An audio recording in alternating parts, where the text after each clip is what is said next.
अब्दुल हमीद के घर क्या हुआ था? कैसे रामगोपाल मिश्रा को गोली मारी गई? क्या रामगोपाल मिश्रा को टॉर्चर किया गया था? यह सब बातें घर के बाहर खड़े लोगों ने बताई थी। आज अब्दुल हमीद के घर के अंदर पहली बार कैमरा गया। हमारी टीम अब्दुल हमीद के उस कमरे में भी गई जहां से बंदूक निकाली गई थी। अब्दुल हमीद का घर अंदर से देखेंगे तो आपको 13 अक्टूबर की पूरी घटना समझ आ जाएगी। अब्दुल हमीद के घर के अंदर क्या क्या मिला, रामगोपाल मिश्रा के खून से जुड़े क्या क्या सबूत मिले, सब कुछ देखिए इस रिपोर्ट में। पहली बार अब्दुल हमीद के दुकान के अंदर कैमरा पहुंचा। दुकान के अंदर क्या दिखा? अब्दुल हमीद के घर कोई भी व्यक्ति नहीं पहुंचा है घर खाली करने के लिए, तो पुलिस प्रशासन यहां पे पहुंची हुई है और उसके जितने सामान बाहर बिखरे हुए थे उसको अंदर करवा के सुरक्षित करवा रही है। देखिए बाकायदा यहां पे पुलिस इंस्पेक्टर हैं, वो वीडियो भी बनवा रहे हैं और खुद जो है यहां पे मौके पर मौजूद हैं अपने थाने की फोर्सेस के साथ। और जितना सामान अब्दुल हमीद के घर के बाहर बिखरा था, यानी कि 13 तारीख को जिस दिन घटना घटी थी उस दिन यहाँ पे तोड़फोड़ की गई थी और जब तोड़फोड़ हुआ तो उसके बाद कई सारे सामान बाहर बिखरे हुए थे। तो लिहाजा अब पीडब्ल्यूडी विभाग ने नोटिस लगाया हुआ है। तो पीडब्ल्यूडी विभाग ने जो नोटिस लगाया हुआ है उसके बाद जो अवैध निर्माण की तोड़फोड़ की कार्रवाई होनी है उसके पहले जो सामान अब्दुल हमीद का बाहर बिखरा हुआ था उसको अब पुलिस प्रशासन सुरक्षित करवा रहा है। खुद देखिए मौके पर यहाँ पे पुलिस इंस्पेक्टर मौजूद हैं और इसके साथ साथ अगर बात करें तो उनके थानों की फोर्सेस भी यहाँ पे मौजूद है और वो खुद यहाँ पे जो बाहर सामान बिखरा हुआ था, ज्वेलरी की ये दुकान थी और ज्वेलरी के जो तमाम सारे सामान थे जो बाहर बिखरे हुए थे उसको अब अंदर सुरक्षित करवा रहे हैं। आप तस्वीरें इस वक्त देख सकते हैं कि किस तरीके से ये लॉकर है जिसमें सोने चांदी का जो सामान है वो रखा जाता है। अंदर गाड़ी खड़ी है अब्दुल हमीद के, वहां पे आप देखिए कि उस गाड़ी के साथ भी तोड़फोड़ की गई है और अंदर 2 बाइक भी खड़ी हुई है। तो इन तमाम तरह सामान को सुरक्षित करने का काम किया जा रहा है। पहली बार अब्दुल हमीद के घर के अंदर कैमरा गया। कैमरे में क्या कैद हुआ वो भी देखिए। तस्वीरें देखिए अंदर की भी आपको दिखाते हैं। ये अब्दुल हमीद का घर है, एक्सक्लूसिव तस्वीरें इंडिया टीवी में है। यहाँ किस तरीके से देखिए बोतल पड़े हुए हैं कांच के सारे बोतल तोड़फोड़ की गई है यहाँ पे और बड़ी संख्या में यहाँ पे कांच के बोतल पड़े हैं। आप देखिए ये सारी कांच की बोतल फूटे हुए पड़े हैं, सारे कोल्ड ड्रिंक्स की ये बोतल है, इसको यहाँ से जो है तोड़फोड़ जो है की गई है। और यहाँ पे अंदर देखिए ये अब्दुल हमीद का घर है और यहाँ पे अंदर किस तरीके से पूरा सामान बिखरा हुआ है। बताया ये जा रहा है कि 13 तारीख को जब घटना घटी तो उसके बाद जो भीड़ है वो अंदर प्रवेश की और पूरी तरीके से यहाँ पे तहस नहस किया गया। रामगोपाल मिश्रा को जहां से गोली मारी गई वो स्पॉट भी देख लीजिए। ये सीढ़ियां हैं, इसी सीढ़ियों से अगर बात करें तो ये छत जो है वो अब्दुल हमीद की है और यही सी छत पे चढ़ा था रामगोपाल मिश्रा जहां पे उसकी हत्या की गई बाद में। आपको देखिए इस छत का क्या नजारा है, इस छत को भी मैं आपको दिखाता हूं। इस छत में किस तरीके से यहाँ पे जो है तमाम सारे कांच की बोतलें हैं वो पड़ी हुई है, डंडे पड़े हुए हैं। ये आगे का साइड है, देखिए ये तस्वीर कितनी पतली सीढ़ी है। यहाँ पे देखिए कितनी पतली सीढ़ी है और इससे केवल एक व्यक्ति ही एक बार में आ सकता है। इस पतली सीढ़ी के रास्ते देखिए यहाँ पे यही वो घटना है और देखिए यही वो झंडा है जिसको रामगोपाल मिश्रा ने फहराया था। देखिए यही वो झंडा है, ये तस्वीरें देखिए, ये वही वो झंडा है जिसको रामगोपाल मिश्रा ने फहराया था और उसके बाद अब्दुल हमीद ने उसकी हत्या की है और हत्या करने के बाद फिर उसके शव को यहाँ से घसीटते हुए नीचे ले गया। अब्दुल हमीद ने जब गोली मारी तब रामगोपाल मिश्रा कहाँ था? कितनी यहाँ पे कांच की बोतलें, कितने यहाँ पे पत्थर, कितने यहाँ पे डंडे बिखरे हुए हैं। यही वो बालकनी है जिसपे अगर बात करें तो रामगोपाल मिश्रा ने इस झंडे को लहराया था। ये जो झंडा है, भगवा झंडा है, ये देखिए अभी भी यहाँ पे पड़ा हुआ है। इस भगवे झंडे को उसने लहराया था और ये वो छत है। देखिए इस छत की स्थिति, डंडे पड़े हुए हैं, इसके साथ साथ कांच की बोतलें पड़ी हुई है और इसके देखिए कांच की बोतलें कितनी सख्त हैं कि मेरे जूते को फाड़ते हुए अंदर घुस गई हैं। देखिए ये स्थिति है इस छत की, कितनी कांच की बोतलें हैं, टूटी हुई लकड़ियां हैं, ये डिश हैं। देखिए ये बालकनी पूरी तरीके से टूट गई थी। इस बालकनी के आप हालात को देखिए किस तरीके से इस बालकनी को यहाँ पे टूटी और उसके बाद फिर रामगोपाल मिश्रा की यहीं पे हत्या की गई। अब्दुल हमीद ने अपने किस कमरे में बंदूक छिपा कर रखी थी? 13 अक्टूबर की शाम अब्दुल हमीद के घर के अंदर क्या हुआ, इसकी पूरी तस्वीर पहली बार टीवी पर देखिए। 13 अक्टूबर के बाद से ही ये दुकान बंद थी, घर सील था, बाहर पुलिस का पहरा था, लेकिन जैसे ही बुलडोजर एक्शन का पोस्टर चस्पा हुआ, पुलिस प्रशासन एक्शन में आ गया। घर के बाहरी हिस्से में इस जगह पर पहले ज्वेलरी की दुकान हुआ करती थी। अब्दुल हमीद यहाँ बैठता था, लेकिन अब यहाँ कुछ नहीं बचा है। शोकेस खाली है, लॉकर रखा हुआ है। 13 अक्टूबर को रामगोपाल मिश्रा को जब गोली मार दी गई तो भीड़ बेकाबू हो गई। सबसे पहले दुकान पर ही भीड़ का गुस्सा फूटा।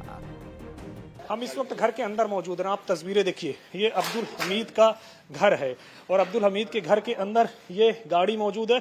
गाड़ी को पूरी तरीके से ये जला दिया गया है। इंडिया टीवी इस वक्त एक्सक्लूसिव आपको दिखा रहा है और सबसे पहले घर पे पहुंचने वाला चैनल है।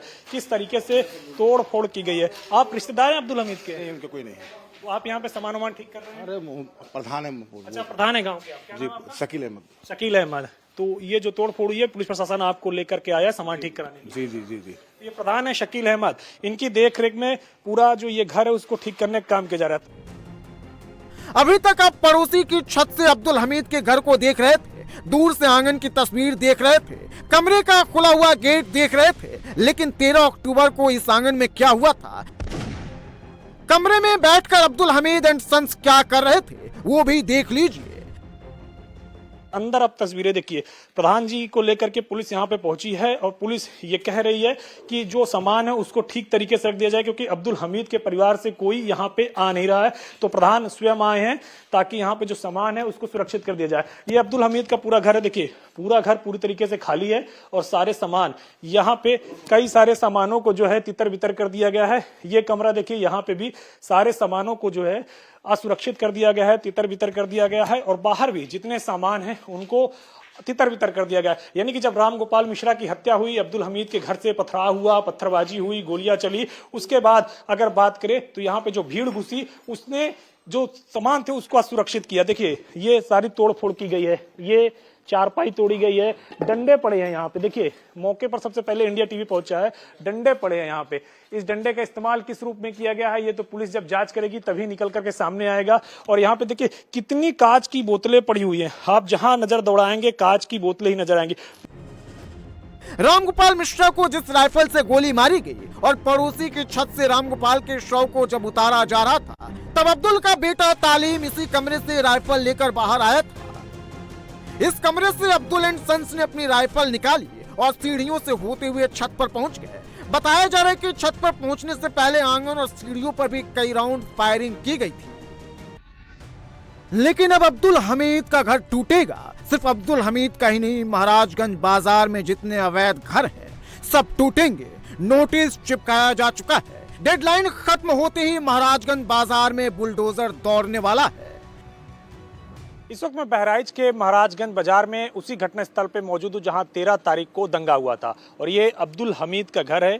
यहाँ पीडब्ल्यूडी विभाग ने नोटिस लगाया हुआ है।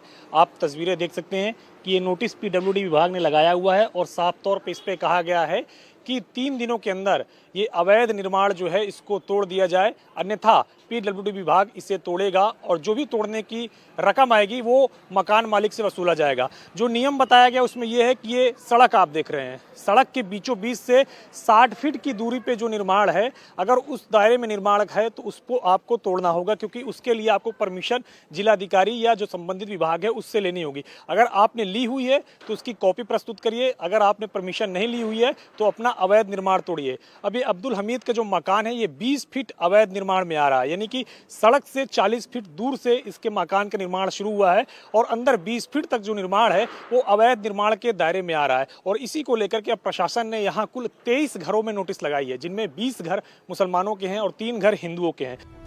महाराजगंज में कुल 23 घरों पर नोटिस चस्पा किया गया है। इसमें 20 मुस्लिमों के घर हैं और 3 हिंदुओं के घर हैं।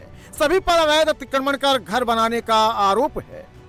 बुलडोजर एक्शन का नोटिस मिलने के बाद अब लोग अपनी दुकान और घरों को खुद ही खाली करने लगे हैं। बहराइच के महाराजगंज बाजार में पीडब्ल्यूडी ने नोटिस लगाया है और नोटिस की समय सीमा आज खत्म हो रही है, यानी कल के बाद पीडब्ल्यूडी विभाग प्रशासन के साथ मिलकर कभी भी बुलडोजर की कार्रवाई कर सकता है। लेकिन नोटिस लगने के बाद जो दुकानें कल तक महाराजगंज बाजार में नहीं खुल रही थी आज खाली की जा रही है। तस्वीरें आप देख सकते हैं, ये किराना की दुकान है और मस्जिद से लगी हुई ये दुकान है, इसे आज पूरी तरीके से खाली किया जा रहा है। इसके मालिक है हमारे साथ बातचीत के लिए। क्या नाम है आपका? हाजी मोहम्मद अहमद। ये नोटिस लगा उसके बाद आप लोग खाली करने के लिए आए? जी जी जी। पीडब्ल्यूडी विभाग ने अवैध निर्माण इसे बताया है। क्या आप लोगों को लगता है कि ये अवैध निर्माण आप लोगों ने कराया था? अब जब गवर्नमेंट बता रही तो है। कहा गया कि आप लोग परमिशन नहीं लिए हैं, अगर परमिशन लिए हैं तो कॉपी दिखाइए। वही कह रहा है, जो गवर्नमेंट के वही सही है।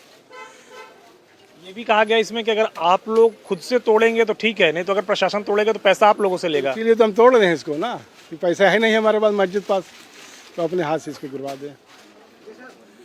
मस्जिद में आप किसी पद पे हैं? जी, हम मस्जिद की मुतवल्ली हूँ, हाजी मोहम्मद अहमद मेरा नाम है। अच्छा। जी हाँ। तो कितनी दुकानें हैं, कितनी दुकानें हैं टोटल? 4 दुकानें हैं। ये आप लोग ही चलवाते थे कि किराए से दे रखे थे? ये किराए पे चलते थे। जी जी, इसका किराया आता था, वो मस्जिद में जाता था और देख रेख हम करते हैं इस पूरी मस्जिद की। आज ही आखिरी तारीख है, आप लोग आज तोड़वा देंगे इसे? इसको आज ही इंशाल्लाह टूट जाएगा। आज ही आप लोग तोड़ देंगे? जी जी। घटना हुई है, किस तरीके से आप लोग देखते हैं, मानते हैं इस घटना की वजह से ये बुलडोजर कार्रवाई होने वाली तैयारी है? नहीं तो पहले तो इंसान लगे हुए थे इसके, मगर अब बहाना कुछ और होता है, निशाना कहूँ और होता है। पीडब्ल्यूडी विभाग के मुताबिक महाराजगंज बाजार में सड़क किनारे अवैध कब्जा कर ज्यादातर दुकानें बनाई गई हैं। दुकान और मकानों को तोड़ने के लिए 5-6 महीने पहले भी लाल निशान लगाए गए थे, लेकिन तब लोगों ने इसे हल्के में लिया था। लेकिन रामगोपाल मिश्रा की हत्या के बाद जैसे ही नोटिस चिपकाया गया, लोग अपनी दुकान और मकान खुद तोड़ने लगे। बहराइच दंगों के बाद कल देर शाम जिस तरीके से पीडब्ल्यूडी विभाग ने महाराजगंज बाजार के 23 घरों में नोटिस जारी किया था, उसके बाद अगर बात करें तो अब खुद इन मकान के मालिकों ने अपना अवैध निर्माण तोड़ना शुरू कर दिया है। आप तस्वीरें देख सकते हैं कि जिस तरीके से 23 घरों में नोटिस चस्पा की गई थी और उनको वक्त दिया गया था 3 दिन का। आज शाम तक का सभी मकान मालिकों के पास वक्त है कि वो अपने अवैध निर्माण हटा ले, अन्यथा कल से प्रशासन की बुलडोजर कार्यवाही कभी भी हो सकती है। और ऐसी स्थिति में जो बुलडोजर कार्यवाही का खर्च आएगा उससे खुद मकान मालिक को वहन करना होगा। और अब आप तस्वीरें देखिए कि लोगों ने अपने अवैध निर्माण को तोड़ना शुरू कर दिया है। सुबह की अगर बात करें तो तमाम सारे जो दुकानदार थे वो अपनी दुकान खाली कर रहे थे। अभी भी देखिए सामान ले जाने का काम जारी है। देखिए ये भी मकान और ये यहाँ से ये लोग खाली करने का कार्य कर रहे हैं। आप लोग खाली करके यहाँ से जा रहे हो? अरे जा रहे हैं, जब माहौल शांत होगा तो हम लोग आएंगे, फिर दुकान खोला जाए। महाराजगंज बाजार पूरी तरह से खाली हो गया है। प्रशासन सख्त है, बुलडोजर भी तैयार है। जो अवैध अतिक्रमण को खुद नहीं तोड़ेगा उसे सरकारी बुलडोजर तोड़ देगा। अतिक्रमण तोड़ने पर जो खर्च होगा उसे अतिक्रमणकारियों से ही वसूला जाएगा। इस वक्त हम अब्दुल हमीद के घर के बाहर खड़े हुए हैं, जो कि इस पूरे घटना का वो मुख्य आरोपी है और उसके परिवार से उसके दोनों बेटे और वो जेल चले गए हैं। लेकिन यहाँ पे देखिए इसके घर पे भी नोटिस चस्पा है पीडब्ल्यूडी विभाग की ओर से। पूरे महाराजगंज बाजार में जिन घरों में नोटिस चस्पा है वो तमाम सारे घरों से आज सामान को हटाने का कार्य किया जा रहा है, खाली करने का काम किया जा रहा है।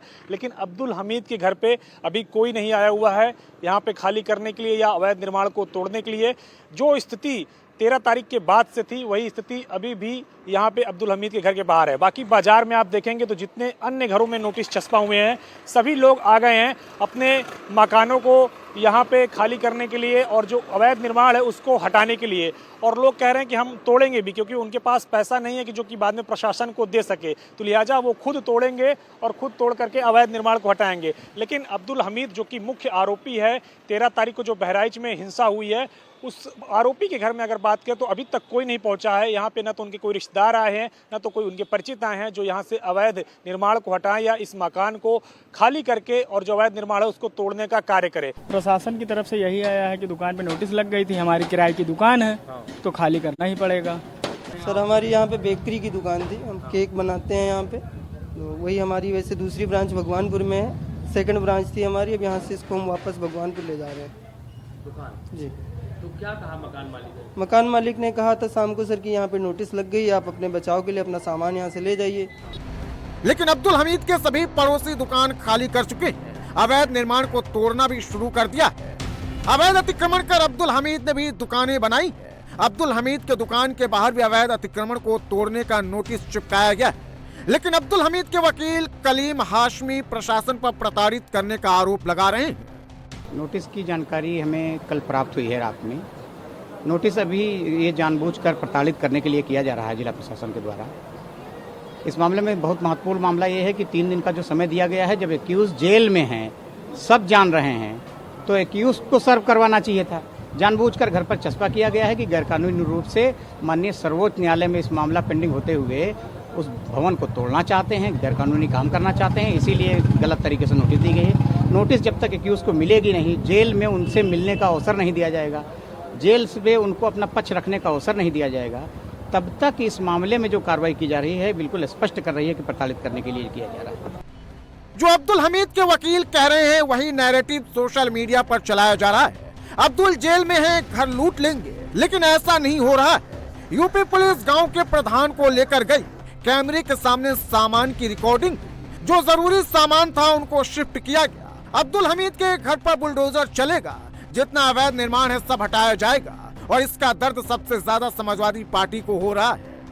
पुलिस प्रशासन ही नहीं, पूरी प्रशासन की लापरवाही का यह परिणाम है। अगर प्रशासन सतर्क रहा होता तो ये सारी घटनाएं रोकी जा सकती थी। इन्होंने इसको रोकने का कोई पहले से प्लान नहीं बनाया था। अब क्यों नहीं बनाया था ये तो मैं नहीं कह सकता, लेकिन अब बाद में जो पकड़ के इनकाउंटर हो रहा है, नोटिस दी जा रही है घर गिराने की, ये तो हमको लगता है इससे डरे हुए हैं। उस घटना पर का पटाक्षेप करने के नाते इस तरह की कार्रवाई करने की प्रक्रिया डीएम ने चालू की है। अखिलेश यादव भी सरफराज और तालीम के इनकाउंटर पर बार बार सवाल उठा रहे हैं, लेकिन रामगोपाल मिश्रा का परिवार क्या चाहता है इन पर उनका ध्यान नहीं है। लेकिन रामगोपाल मिश्रा के परिवार को इंसाफ मिलेगा, इसका पूरा भरोसा योगी पर उन्हें है। परिवार सरकार की और जिला प्रशासन की कार्रवाई से पूर्ण रूप से संतुष्ट है। पीड़ित परिवार से मिलने गए थे, उसके यहाँ 10वां तरही है, कब 10वां है, कब तरही है, इन सब बारे में, और उन लोगों ने पूरे अपने बयान दिए हैं। उनकी माँ ने दिए, उनकी पत्नी ने दिए, उनकी बहन ने दिए, दोनों बहनों ने, उसके भाई ने दिया, उसके पिताजी ने दिया। सारे लोग एक एक मेंबर से बात की गई कि कोई असंतुष्ट हो या कोई बात हो, तो ऐसी कोई बात नहीं, सारे लोग संतुष्ट हैं। एक तरफ अतिक्रमणकारियों पर एक्शन हो रहा है, तो दूसरी तरफ 13 अक्टूबर को मूर्ति विसर्जन के लिए ड्यूटी पर तैनात लापरवाह पुलिस कर्मियों की भी लिस्ट तैयार हो गई है। कभी भी एक्शन हो सकता है।